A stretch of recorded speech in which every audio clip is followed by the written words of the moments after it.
पंच महाभूत के सिद्धांत। यह पूरा शरीर, दुनिया और संपूर्ण ब्रह्मांड केवल 5 तत्वों के मिश्रण से निर्मित है। हर एक वस्तु में यही 5 तत्व समाहित है। यह 5 तत्व है आकाश, वायु, अग्नि, पृथ्वी और जल।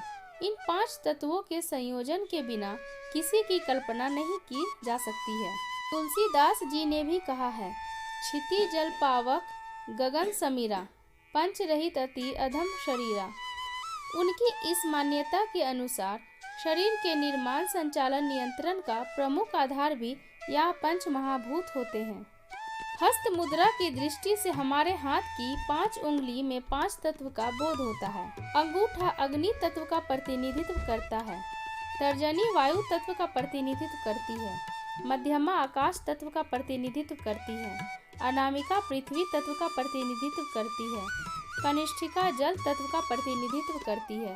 वृक्षों और पौधों को वास्तु या घर में उचित महत्व देने से हमें प्रकृति के साथ रहने का आनंद प्राप्त होता है। हमारे प्राचीन ग्रंथों में प्रत्येक वृक्ष का दिशा अनुसार शुभ अशुभ फल दिया हुआ है। प्रकृति द्वारा प्रदत्त वृक्ष और पौधे मानव जीवन के कल्याण के लिए है। प्रत्येक इंसान को अपनी राशि व नक्षत्र के अनुसार वृक्षारोपण करना चाहिए। इससे अशुभ प्रभाव से छुटकारा मिलता है और पर्यावरण तथा पंच तत्व से तादात्म्य स्थापित होता है। जिस प्रकार से भवन निर्माण में वास्तु व्यवस्था को प्रमुख स्थान दिया गया है, ठीक उसी प्रकार गृह विशेष अथवा स्थान विशेष की बाह्य वास्तु व्यवस्था को अनुकूलता प्रदान करने के लिए पेड़ पौधों का रोपण वास्तु अनुरूप करना चाहिए। घर के पास पेड़ की स्थिति ऐसी होनी चाहिए कि प्रथम और द्वितीय प्रहर की धूप को मकान पर पड़ने में अवरोध उत्पन्न नहीं हो, क्योंकि दिन की धूप घर पर पड़ने से मकान की नमी समाप्त हो जाती है, जिससे कीटाणुओं को पनपने का वातावरण नहीं रहता है। इंसान का शरीर भी इन्हीं 5 तत्वों से मिलकर बनता है, जिसमें मानव के भौतिक शरीर में इस प्रकार से स्थान प्राप्त होते हैं, जैसे पंचचक्र, मूलाधार, स्वाधिष्ठान, मणिपुर, अनाहत और विशुद्ध। अनादि काल से इन 5 तत्वों के संदर्भ में ऋषि मुनियों का मत रहा है कि संपूर्ण सृष्टि का निर्माण इन 5 महाभूतों के संयोजन से ही हुआ है, जिसे प्रकृति कहते हैं।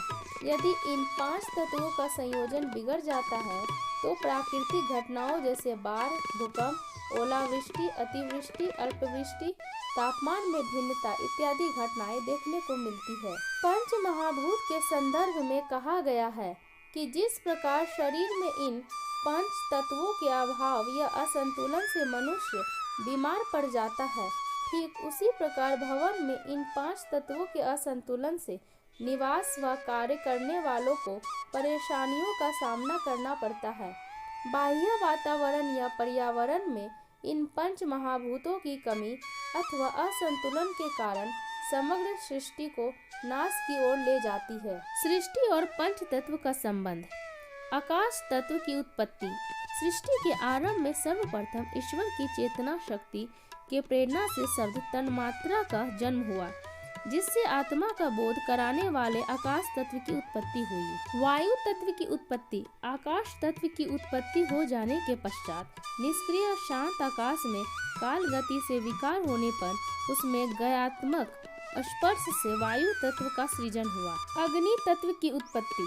वायु तत्व की उत्पत्ति के बाद ईश्वर कृपा की प्रेरणा से महाबलवान वायु के विकृत होने पर तेजोमय रूप अग्नि की उत्पत्ति हुई। जल तत्व की उत्पत्ति। अग्नि तत्व के विकृत होने पर उससे द्रव्य रस अर्थात जल की उत्पत्ति हुई। पृथ्वी तत्व की उत्पत्ति।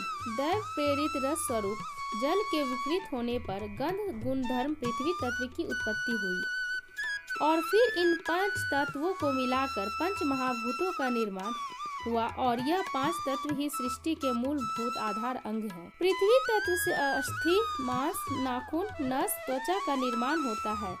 जल तत्व से मल, मूत्र, वीर्य, रक्त, लार का निर्माण होता है।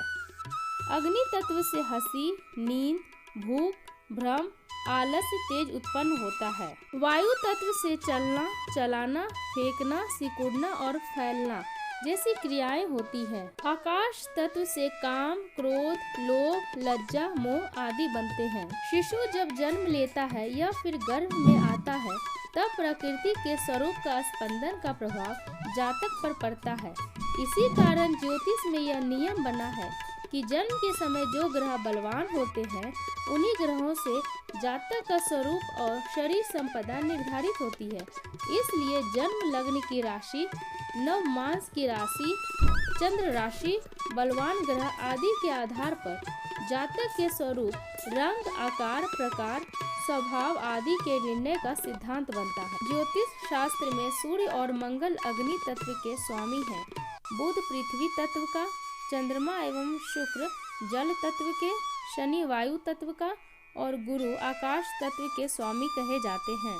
इंसान के शरीर में मस्तिष्क में आकाश तत्व है, कंधों में अग्नि तत्व है, नाभि में वायु तत्व है, घुटनों में पृथ्वी तत्व का निवास होता है और पैरों में जल तत्व का प्रभाव होता है।